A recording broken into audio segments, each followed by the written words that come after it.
കേരളത്തില് UDF സർക്കാര് അധികാരമേറ്റ് 3 ദിവസം പിന്നിട്ടിട്ടും മന്ത്രിമാരുടെ വകുപ്പുകള് പ്രഖ്യാപിക്കാത്തതിനെ ചൊല്ലിയുള്ള രാഷ്ട്രീയ അനിശ്ചിതത്വങ്ങൾക്കൊടുവില് വിരാമം.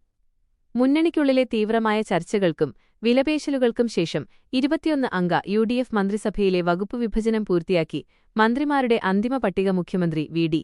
സതീശന് ഗവർണര് രാജേന്ദ്ര അർലേക്കറിന് കൈമാറി.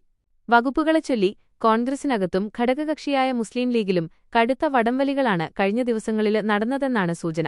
പ്രത്യേകിച്ച് ഫിഷറീസ് വകുപ്പ് ലീഗിന് നൽകുന്നതിനെതിരെ ലത്തീന് കത്തോലിക്ക സഭ ശക്തമായ എതിർപ്പുമായി രംഗത്തെത്തിയതും മന്ത്രിസഭയില് തങ്ങൾക്ക് അർഹമായ പ്രാതിനിധ്യം ലഭിച്ചില്ലെന്ന ലത്തീന് സഭയുടെ ആക്ഷേപവും ചർച്ചകളെ സങ്കീർണമാക്കിയിരുന്നു. ലീഗിന് നൽകിയ ഫിഷറീസ് വകുപ്പ് കോൺഗ്രസ് ഏറ്റെടുക്കണമെന്നായിരുന്നു സഭയുടെ ആവശ്യം. എന്നാല് ഫിഷറീസ് വിട്ടു നൽകിയാല് പകരം ഉന്നത വിദ്യാഭ്യാസം വേണമെന്ന നിലപാട് ലീഗ് സ്വീകരിച്ചതോടെ കോൺഗ്രസും ലത്തീന് സഭയും അതിനെ എതിർത്തു. ഒടുവില് ശക്തമായ തർക്കങ്ങൾക്കൊടുവില് ഫിഷറീസ് വകുപ്പ് ലീഗിന് തന്നെ നിലനിർത്താന് UDF തീരുമാനിക്കുകയായിരുന്നു. ലീഗ് നേതാവ് വി.ഇ. അബ്ദുൽ ഗഫൂറാണ് പുതിയ ഫിഷറീസ് മന്ത്രി. കോൺഗ്രസിനുള്ളിലെ ഗ്രൂപ്പ് സമവാക്യങ്ങളും നേതാക്കളുടെ കടുത്ത നിലപാടുകളും വകുപ്പ് വിഭജനം വൈകുന്നതിന് പ്രധാന കാരണമായി. ആരോഗ്യവകുപ്പ് ആദ്യം കെ. മുരളീധരന് നൽകാനായിരുന്നു നീക്കം. എന്നാൽ A.P. അനിൽകുമാര് ആരോഗ്യവകുപ്പിനായി രംഗത്ത് വന്നതോടെ സങ്കീർണമായി. A.P. അനിൽകുമാറിന് ആരോഗ്യവകുപ്പ് നൽകിയത് കെ. മുരളീധരൻ എതിർത്തതോടെ ആ വകുപ്പ് മുരളീധരനിലെത്തി. ആദ്യം മുരളീധരന് നിശ്ചയിച്ചിരുന്ന വൈദ്യുതി വകുപ്പ് A.P. അനിൽകുമാറിന് നൽകാൻ ശ്രമിച്ചെങ്കിലും അദ്ദേഹം അതിന് വഴങ്ങിയില്ല. ഇതോടെ K.C. വേണുഗോപാല് പക്ഷം കടുത്ത സമ്മർദ്ദവുമായി രംഗത്തെത്തി.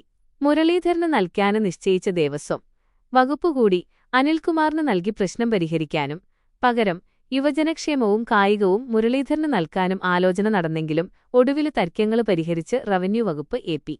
അനിൽകുമാറിന് നൽകുകയായിരുന്നു. വൈദ്യുതി വകുപ്പ് സണ്ണി ജോസഫിനും ലഭിച്ചു. പുതിയ വകുപ്പ് വിഭജനപ്രകാരം മുഖ്യമന്ത്രി വി.ഡി. സതീശന് ധനം, നിയമം, പൊതുഭരണം, തുറമുഖം എന്നീ സുപ്രധാന വകുപ്പുകള് തന്റെ കൈവശം നിലനിർത്തിയിട്ടുണ്ട്.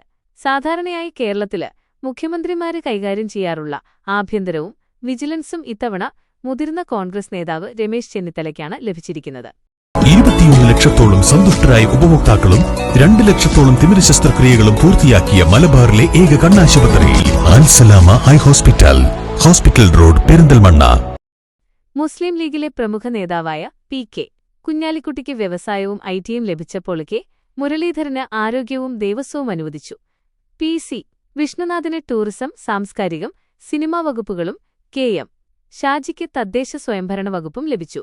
കോൺഗ്രസിലെ വനിതാ പ്രതിനിധിയായ ബിന്ദു കൃഷ്ണയ്ക്ക് തൊഴില് വകുപ്പും കേരള കോൺഗ്രസ് നേതാവ് അനൂപ് ജേക്കബിന് ഭക്ഷ്യ പൊതുവിതരണ വകുപ്പും ടി. സിദ്ദിഖിന് കൃഷിവകുപ്പും നിശ്ചയിച്ചു.